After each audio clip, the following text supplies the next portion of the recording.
Understand the models. That's what I'm talking about. That's why I'm going to continue covering, because I stepped into it. But let me continue to evolve this.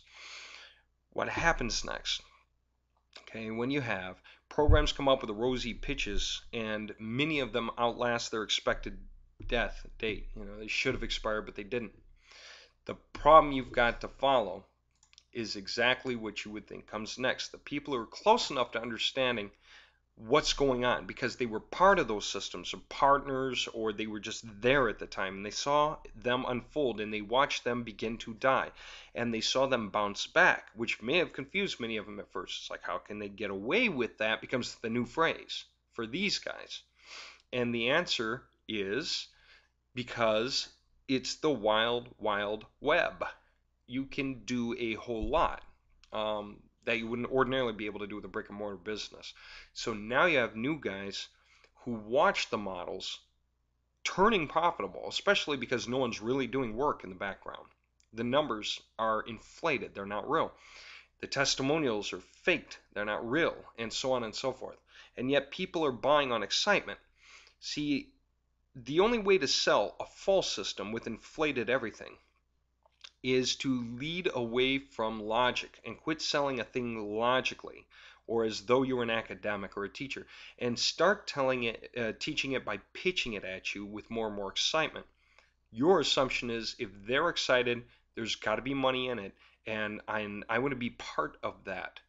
Their excitement isn't that simple. It's sure they're making a lot of money, but not the way they say they are. Their excitement is realizing that they get to be an actor or an actress. They're standing on stage and they are giving you a show, and you're literally paying an entrance fee for their show. Because if you buy it on emotion instead of logic, then when you wake up tomorrow morning, being the proud owner of the thing, it's just sitting there. You bought it on emotion instead of logic. So when you wake up the next day and all sorts of dreams and other thoughts cross your mind, somebody calls or whatever, then it goes into the realm of out of sight, out of mind for a while. And then often it just sits there. How many of you have bought programs basically because you needed the ownership? Okay, give you a different kind of example.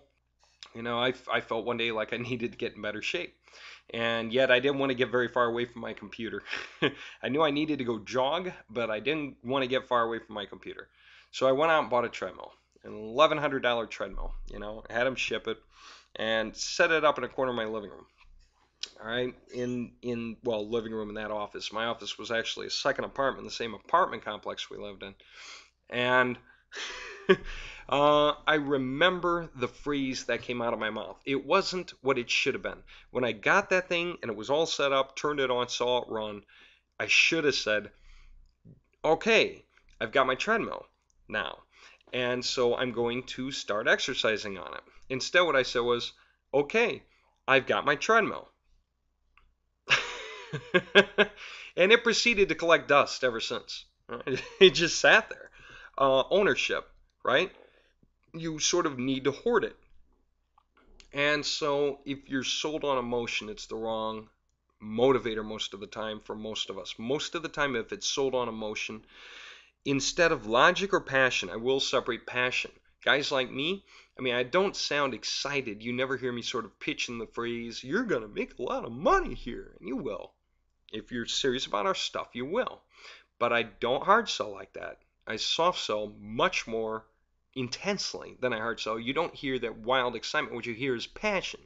I'm passionate about the things I develop because they're interesting to me, because they work and they do things that are real, that cut through all this crap we're going over now.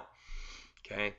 But logic, passion, different than just straight at emotion. How often do you hear a guy start a pitch with, once I was just like you? And then he goes on this long harangue for half an hour about how he was living out of his car, how he was eating out of a tin can, how he walked around barefoot, usually through broken glass in a back alley, just to keep the cops from throwing him in jail. The only job he had was begging people to sweep their front walks or shine their shoes. And he goes on and on and on this way. And you sort of fall into wanting to hear it, because the trick here is simple. It's association. It's, I can understand him. If it worked for him, it can work for me because he was where I am, right? If he can do it, I can, because he's just like me, right? So anyway, this goes back. So the other people, tangential, start to realize that the first people are flat out lying. And you know what they do? They do a little studying, and then they realize that they can do the same thing. Some of them realize they can do it better.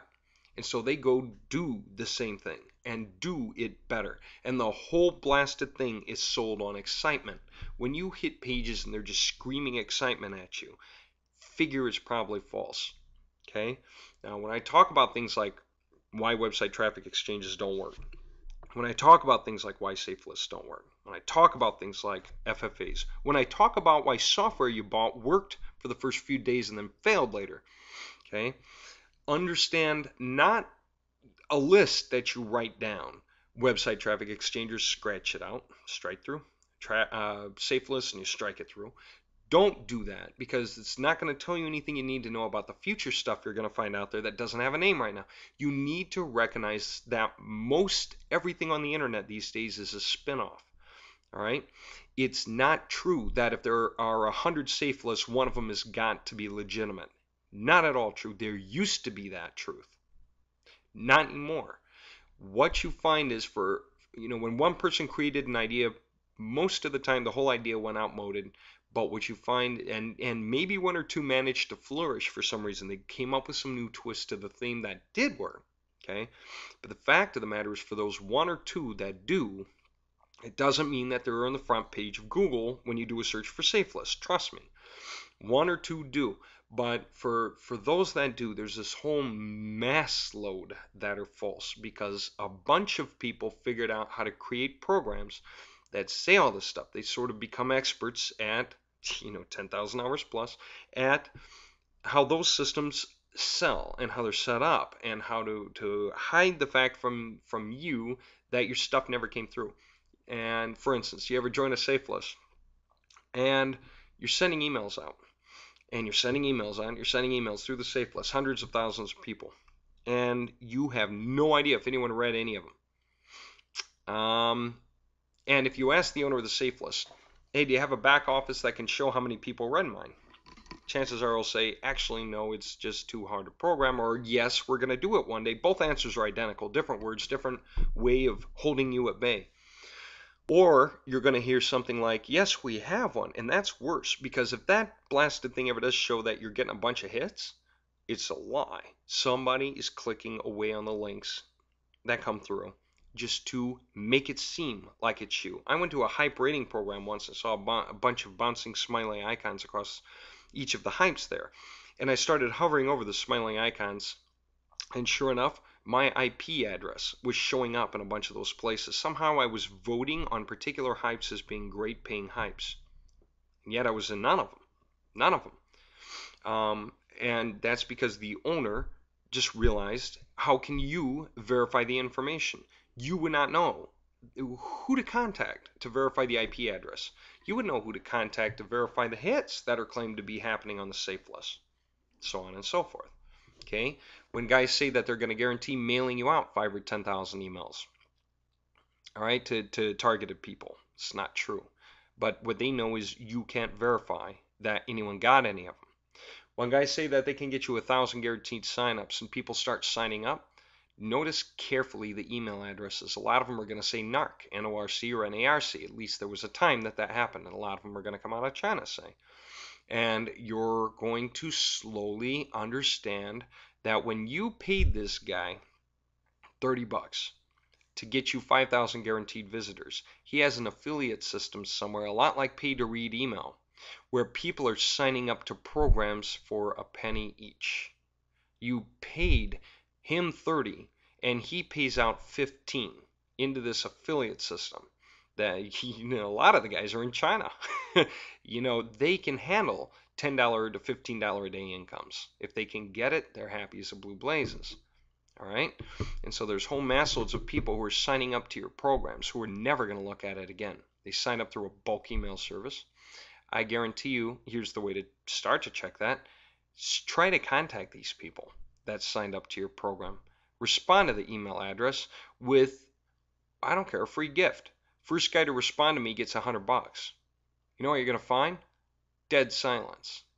No one's there. No one's looking. No one's interested.